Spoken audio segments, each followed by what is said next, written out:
मुंबई, नागपुर में चारों ओर फोन की घंटियां बज उठी। राजभवन मौन था, संसद मौन थी, राष्ट्रपति भवन मौन था। हर कोई कश्मकश में था। शायद कोई बड़ा हादसा हुआ था। यह किसी बड़े हादसे या आपदा से कम नहीं था। कोई अचानक हमें छोड़कर चला गया था, जिसके जाने से करोड़ों लोग दुख भरे आंसुओं से विलाप कर रहे थे। देखते ही देखते मुंबई की सारी सड़कें भीड़ से भर गई। पैर रखने की भी जगह नहीं बची थी मुंबई की सड़कों पर, क्योंकि पार्थिव शरीर मुंबई लाया जाना था और अंतिम संस्कार भी मुंबई में ही होना था।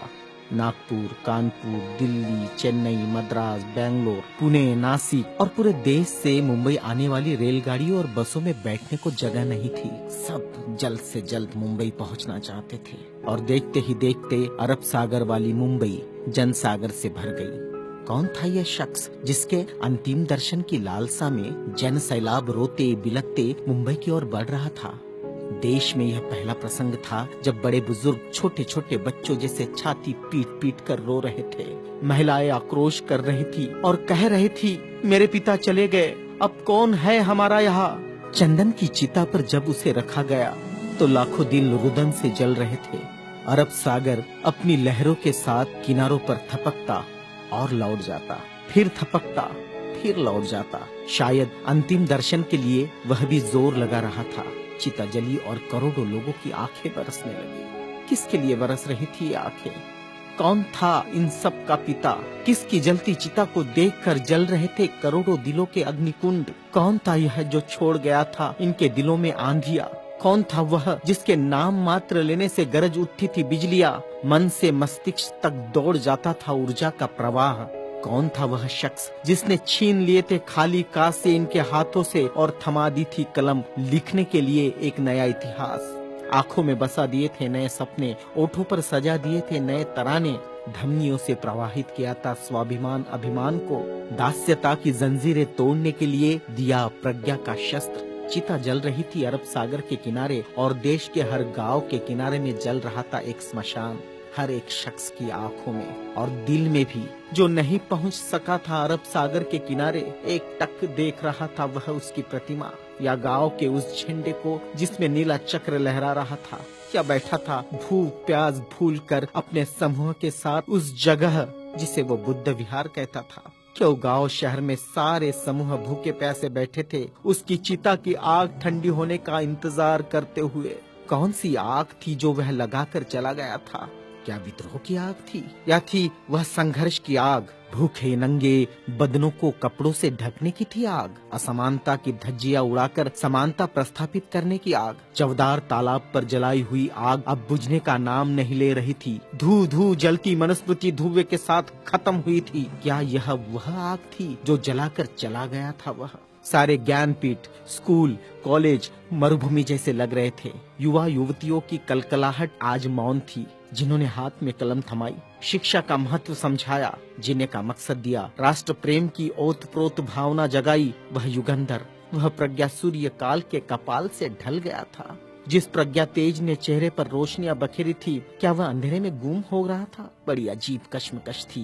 भारत का महान पत्रकार, अर्थशास्त्री, दूरदृष्टा क्या दृष्टि से ओझल हो जाएगा? सारे मिलों पर ऐसा लग रहा था जैसे हड़ताल चल रही हो। सुबह शाम आवाज देकर जगाने वाली धुआं भरी चिमनियां भी आज चुपचाप थी। खेतों में हल नहीं चला पाया किसान। क्यों? सारे ऑफिस, सारे कोर्ट, सारी कचहरियां सूनी हो गई, जैसे सुना हो जाता है बेटी के विदा होने के बाद बाप का आंगन। सारे खेतीहर मजदूर, किसान असमंजस में थे। ये क्या हुआ? उनके सिर का छत्र छीन गया। वह जो चंदन की चिता पर जल रहा है, उसने ही तो जलाई थी जबरान जोत। मजदूर आंदोलन का वही तो था आधुनिक भारत में मसीहा। सारी मिलों पर होती थी जो हड़तालें आंदोलन अपने अधिकारों के लिए, उसकी प्रेरणा भी तो वही था जिसने मजदूरों को अपना स्वतंत्र पक्ष दिया और संविधान में लिख दी वह सभी बातें जिन्होंने किसानों, खेतीहारों, मजदूरों के जीवन में खुशियां बखेरी थी। इधर नागपुर की दीक्षा भूमि पर मातम पसरा था। लोगों की चीखें सुनाई दे रही थी, बाबा चले गए, हमारे बाबा चले गए। आधुनिक भारत का वह सपुत्र जिसने भारत में लोकतंत्र का बीजारोपण किया था, जिसने भारत के संविधान को रचकर भारत को लोकतांत्रिक गणराज्य बनाया था, हर नागरिक को समानता, स्वतंत्रता और न्याय का अधिकार दिया था, वोट देने का अधिकार देकर देश का मालिक बनाया था। क्या सचमुच वह शख्स नहीं रहा? कोई भी विश्वास करने को तैयार नहीं था। लोग कह रहे थे, अभी तो यहाँ बाबा की सफेद गाड़ी रुकी थी, बाबा गाड़ी से उतरे थे सफेद पोशाक में, देखो अभी तो बाबा ने पंचशील दिए थे। 22 प्रतिज्ञाओं की गूंज अभी आसमान में ही तो गूंज रही थी। वो गूंज शांत होने से पहले बाबा शांत नहीं हो सकते। भारत के इतिहास ने नई करवट ली थी। जनसैलाब मुंबई की सड़कों पर बह रहा था।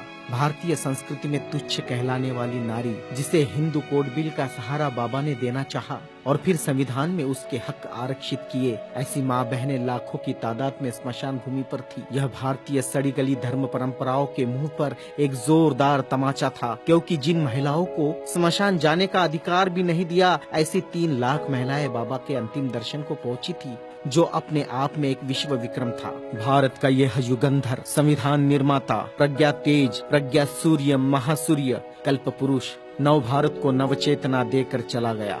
एक ऊर्जा स्रोत देकर, समानता, स्वतंत्रता, न्याय, बंधुता का पाठ पढ़ाकर। उस प्रज्ञा सूर्य की प्रज्ञा किरणों से रोशन होगा हमारा देश, हमारा समाज और हम, और पूरे विश्वास के साथ हम आगे बढ़ेंगे हाथों में हाथ लिए, मानवता के रास्ते पर, जहाँ कभी सूर्यास्त नहीं होगा, जहाँ कभी सूर्यास्त नहीं होगा, जहाँ कभी सूर्यास्त नहीं होगा।